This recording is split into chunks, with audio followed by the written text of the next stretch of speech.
Зампредседателя правительства Коми Алексей Просожих и ИО министра юстиции Алексей Асташов ознакомились с производственными мощностями 25-й исправительной колонии в Сыктывкаре.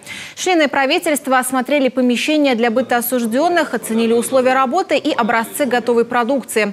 Особый интерес к производству изделий для благоустройства городских пространств и пошиву спецодежды. У исправительных учреждений Коми имеются все необходимые лекала, есть огромный опыт и потенциал для расширения и увеличения заказов.